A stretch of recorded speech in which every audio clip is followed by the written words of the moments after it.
What's up, guys, and welcome to Knicks and Six right here on the MSG Networks YouTube page. My name is Kazim Famiwide, and I'm joined by the wonderful Bill Hito. Bill, we're going streaking. It's 3 in a row. The New York Knicks on the West Coast trip beat 3 teams by double digits in a row. There's a lot to take away. There's a lot of good things to talk about. But Bill, the one thing I want to talk about at first is the continued emergence of RJ Barrett. Now, obviously the scoring is definitely something that everyone's gonna have their eye on, but one thing I've always noticed about him, especially during this run, is his new ability to play make. I feel like his ability to get into the paint, use his strength, and create opportunities for other players have been really starting to show. Not only is he scoring close to 29 points a game, he's up to almost 5 assists per game since the year of 2022 has started, and guys like Mitchell Robinson, Evan Fournier, and even Deuce McBride have been the recipients of RJ Barrett's newfound attention he's getting around the league. When he gets into the paint, the defense is collapsing in on him, and he's kicking it out to open shooters and Mitch Robinson, who doesn't seem to miss anything when he's in the paint.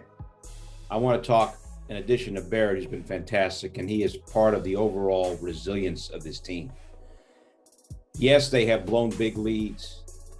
They were 3-17 over a 20-game stretch, but they never stopped playing hard. And I think Tom Thibodeau deserves a ton of credit. You have that brutal stretch, and then you're able to win 3 straight. And even when they've lost these games, they have mainly had big leads get away from them. Never, let me say, rarely have they been blown out during that stretch when you think a lot of teams would have given up, or rarely have they been blown out all year. So I really give this team and this coach credit. When you look at these last 3 games, the Clippers had won 5 in a row. They were down the Knicks 20 points to Sacramento and came back. And then they beat a Dallas team that had won 5 straight and 11 of its last 13. And they had their best offensive effort of the entire season, holding Dallas to 77 points. 3.5 games as we speak out of a 9th, 10th play-in situation. We call that a developing situation. I know I go up and down.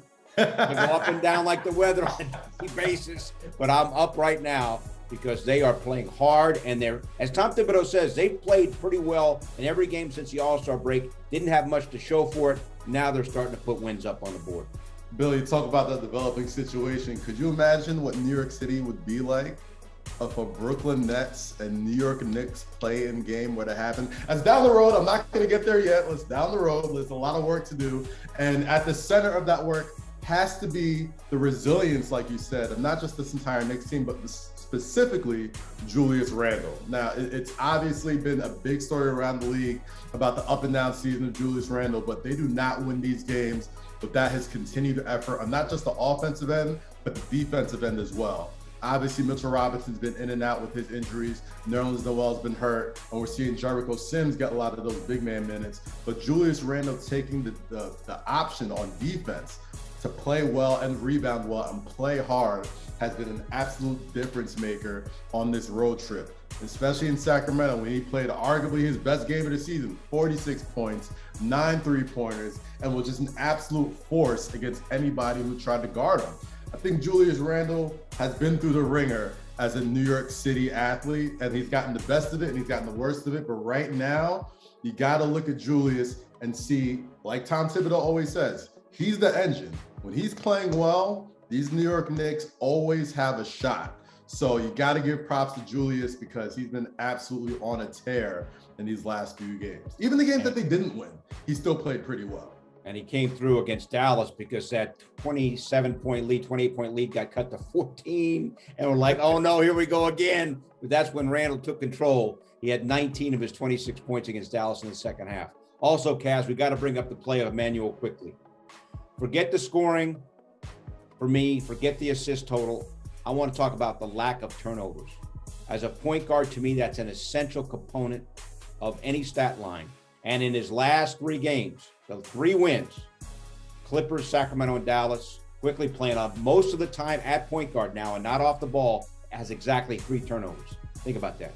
3 turnovers in 3 games for a point guard who's starting now to evolve and develop as a nice fit in that role. And Kaz, that could have huge implications for the future of this team if it turns out that Quickley is a long-term answer at point guard. Yeah, the Immanuel Quickley point guard experiment looks to be working right now with Tom Thibodeau. It's taking a lot of patience for Knicks fans, but I think we're starting to see the player that we all kind of envisioned Immanuel Quickley being as a rookie. But he's not the only new face making a lot of noise during this winning streak. Guys like Jericho Sims and Miles McBride, who were really sparingly used throughout the season, have been a complete difference maker on the defensive end. The biggest thing you can say about a defense is that they give them the offense 1 shot per possession. And that starts with Miles McBride fighting over screens, taking the defensive assignments on guys like Luka Doncic and De'Aaron Fox in back-to-back games.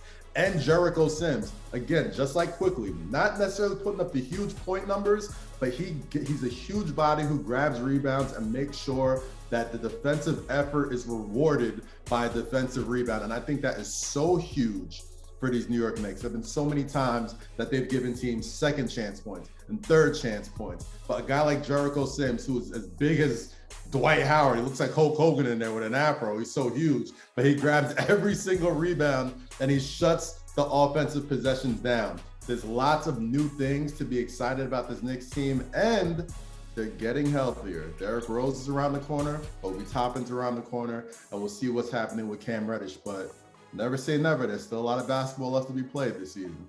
Spirits are high. Hopefully they'll continue high. Thanks for checking us out here on Knicks in 6, everybody. We'll see you next time. Peace.